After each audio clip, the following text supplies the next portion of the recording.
Hi, I'm Sri Ranjani Ramkumar from Product Marketing here at MathWorks, and welcome to the video on Monitor and Tune feature in Simulink. And in this video, let's understand the Monitor and Tune feature and then see how it's useful while running the model on Renesas RA Microcontroller with the help of a hands-on. Running the model in the Monitor and Tune mode allows the user to modify parameters and observe signals in real time while the code is executing on the hardware.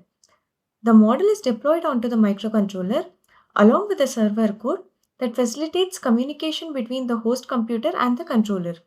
This setup ensures that any change made to the model parameters are immediately reflected on the hardware, also allowing user to monitor the signal of interest in real time. First, let's set up the hardware. I have the RA6T2 controller and let's zoom in and focus on the SCI connector. Here is the pinout of the SCI connector. And I have the FTDI chip with its pinout. Cross-connect the controller boards TX to the FTDI's RX and vice versa. Connect the ground pins together. Use USB cables to power both the controller board and the FTDI.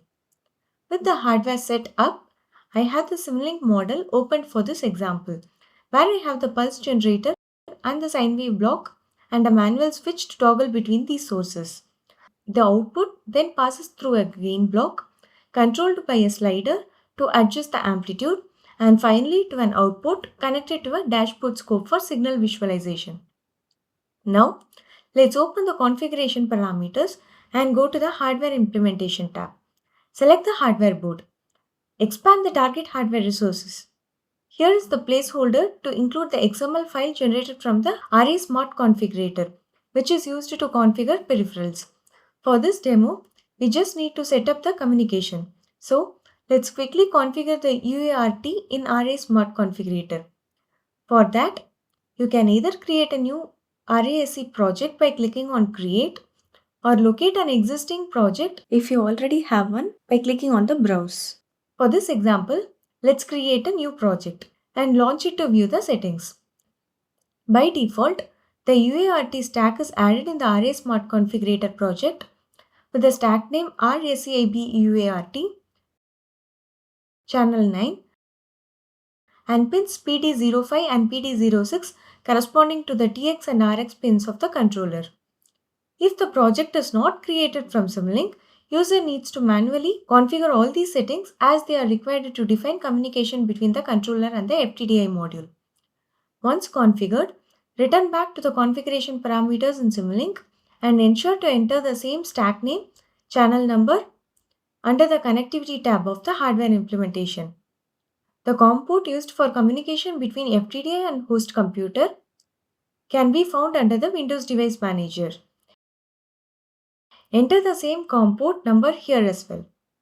Finally, to enable parameter tuning of the Simulink model, go to the Optimization tab under Code Generation and ensure that the default parameter behavior is set to tunable. Otherwise, the user will only be able to monitor the signal and not be able to tune the parameter. Now, click on Apply and OK. With all these configurations done, now let's run the model in the Monitor and Tune mode. As the model runs in the Monitor and Tune mode, let's quickly change the parameters by playing with the gain and toggling the switch.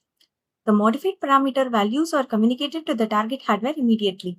At the same time, you can instantly monitor the impact of these changes or observe any other signal of interest back in the Simulink, as you could see here in the dashboard scope. This feature is really helpful when you need to monitor any signal or fine-tune any parameter of the model without stopping and rebuilding the model repeatedly, which might be time-consuming. Hope this video is helpful and thanks for watching this video.